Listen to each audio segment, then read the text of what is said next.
Welcome to the All Ball Show, presented by Abstract Sports, where we bring sports back to life. I'm your host, Kyle Clay 2K.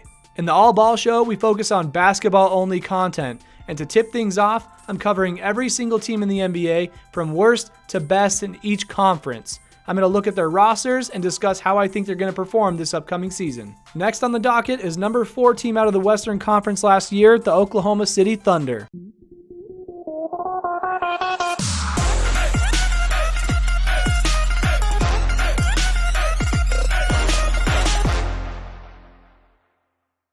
This is a team that's suffered a few identity crises in recent years.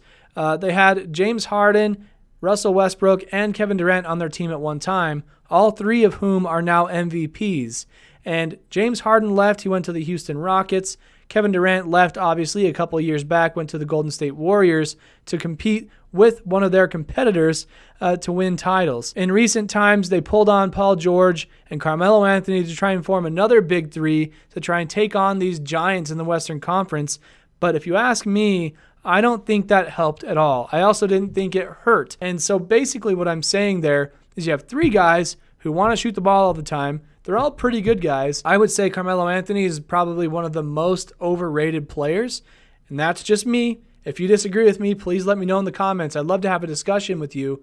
I just think that he's such a high-volume shooter who doesn't shoot efficiently enough, and in that kind of a situation where you've got Paul George who needs to have the ball in his hands, same with Russell Westbrook, you have too many guys trying to do the same thing. And so you have a guy in Carmelo Anthony who's known to bounce teams, at least recently, and now he has joined the Houston Rockets to compete against the Oklahoma City Thunder in the same conference. Trust issues much? I think so. The Western Conference has them all. The Oklahoma City Thunder, they're a part of the Northwest Division in the Western Conference, and they play at the Chesapeake Arena, or Chesapeake Energy Arena. This place is known for being one of the hardest places to play road games because it's so dang loud, but OKC is also one of the smaller markets in the NBA. When I say small market, I mean that the place that they have their team in is not the biggest place. So big name players don't want to go there because they won't get as many big endorsements, big sponsorships, things like that. Not as many fans go to the games, not as much support, things of that matter. Their head coach is Billy Donovan. He's one of the better coaches in the league, I'd have to say.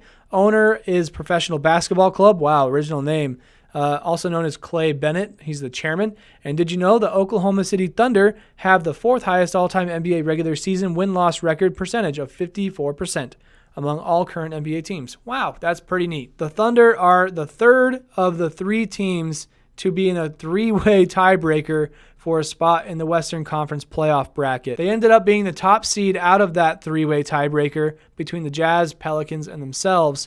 They had a 48-34 record, just like the other two, 28-24 in conference, 27-14 at home, 21-20 on the road. Now, these guys did manage to make it to the playoffs, but because of just chemistry issues and not being able to click at the right time, they were bounced pretty early in the playoffs, earlier than I think most people wanted them to be, especially being a number 4 seed. They took on the number 5 seed in the Utah Jazz, and the OKC Thunder had home court advantage. And as I just got done saying, they have one of the best home court advantages in the league, and they still lost a game at home in their first 2 games.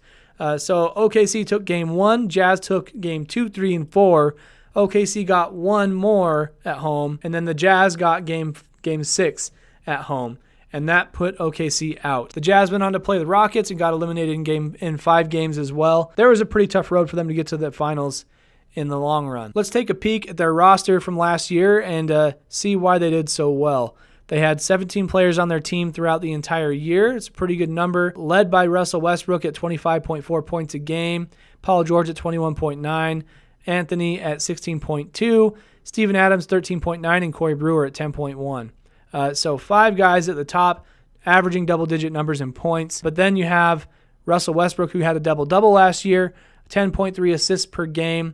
Actually, he averaged a triple-double last year. I lied. 25.4 points per game, 10.3 assists per game, and 10.1 rebounds per game. Shout out to Russell Westbrook, man. He is watching his stats too much. He needs to chill. But just to name off some of the other guys on their team, Alex Abrinas, Steven Adams, already mentioned him, Carmelo Anthony, obviously, Corey Brewer, Nick Collison, PJ Dozier, Raymond Felton, Terrence Ferguson, Paul George, Jeremy Grant, Daniel Hamilton, Josh Huestis, Dakari Johnson, Patrick Patterson, Andre Robertson, Kyle Singler, and Russell Westbrook. So not a very deep team. All the guys at the top really did most of the work. People who were coming in for these guys were pretty much just letting the starters rest and then letting them get back out there when they had a chance. But with strong starters like that, you can imagine high numbers in the point totals. Russell Westbrook had over 2,000 points last year.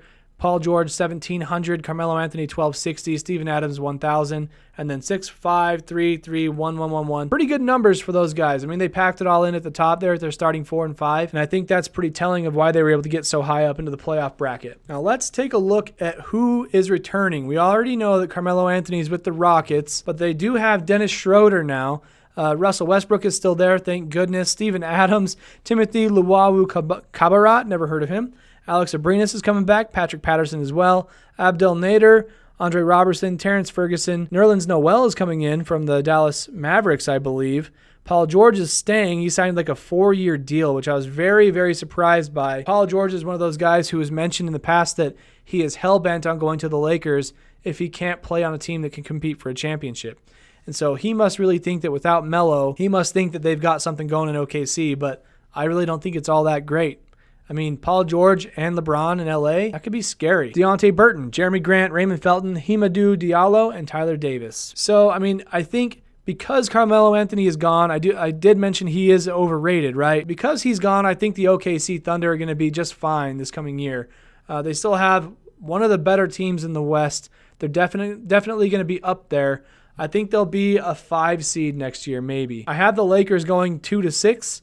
And I think the Thunder will be one of those teams that's up in the mix with them. So that'll be fun to watch. LeBron and the Thunder in the Western Conference Finals. When I say LeBron, I mean LeBron and the Lakers. I need to stop doing that. All right. Anyways, that does it for this episode of the All Ball Show presented by Abstract Sports. How do you think the Oklahoma City Thunder are going to do this year without Carmelo Anthony and the rest of the guys? Well, let us know down in the comments. Also, be sure to hit that like button if you enjoyed this and subscribe to the channel if you want more content about basketball throughout the season. I'm your host, Kyle Clay 2K. I'll see you in the next one.